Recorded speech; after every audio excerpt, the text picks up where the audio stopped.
मध्य प्रदेश विधानसभा में फर्जी उपनेता का मामला खूब गरमाया। अब उपनेता की नियुक्ति पर पूर्व विधानसभा सचिव का बयान सामने आने के बाद इसकी चर्चा जोरों पर है।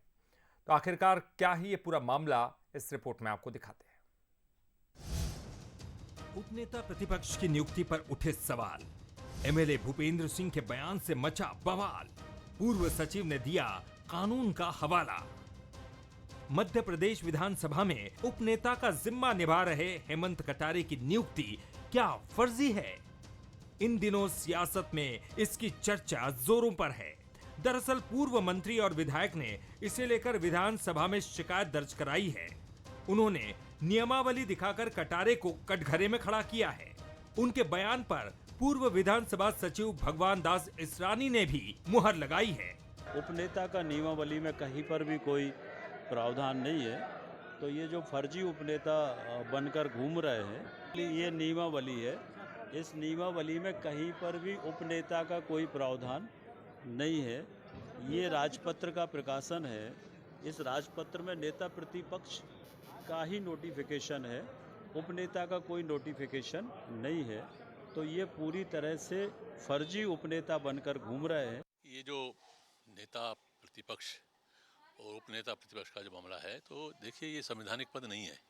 ये मैं क्लियर कर चुका हूँ, फिर क्लियर करता हूँ कि संवैधानिक पद नहीं है। संवैधानिक पद देखो क्या होते हैं, संविधान में जो स्पेसिफिकली दिया गया है, जैसे राष्ट्रपति का पद है, चुनाव आयुक्त का पद है, सीएजी का पद है, लोकसभा अध्यक्ष का पद है, विधानसभा अध्यक्ष का पद है, ये सब संवैधानिक पद है।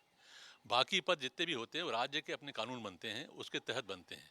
उपनेता प्रतिपक्ष का न तो हमारे विधानसभा के नियमों में कोई उल्लेख है, न संविधान में कोई उल्लेख है। ये बिल्कुल सही है कि संवैधानिक पद नहीं है। बात उपनेता को लेकर उठी तो उपनेता हेमंत कटारे ने डिप्टी सीएम के पद को भी उसी तरह का बता दिया।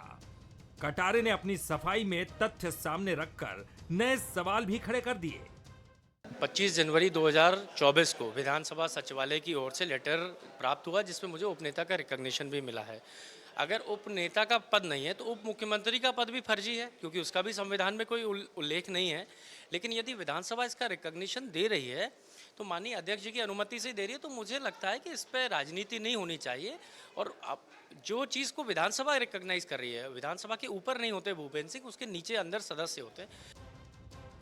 मध्य प्रदेश विधानसभा में विपक्ष के उपनेता की नियुक्ति पहले भी हुई है, लेकिन विवाद पहली बार हुआ है। पक्ष विपक्ष की तकरार पहले भी चलती रही है, लेकिन इस बार मसला नियुक्ति का है और आरोप है हेमंत कटारे पर कि उनकी नियुक्ति फर्जी तरीके से हुई है। पूरे मामले को लेकर अब विधानसभा के सचिव भी सामने आ गए और उन्होंने खुद कहा कि इस तरह की कोई नियुक्ति नहीं हो सकती। सवाल यही कि आखिर फिर नियुक्तियां होती क्यों हैं, और भूपेंद्र सिंह का ये कहना कि हेमंत कटारे की नियुक्ति फर्जी है, क्या ये साबित हो पाएगा? आशीष खरे के साथ मनोज सैनी, बंसल न्यूज़ भोपाल।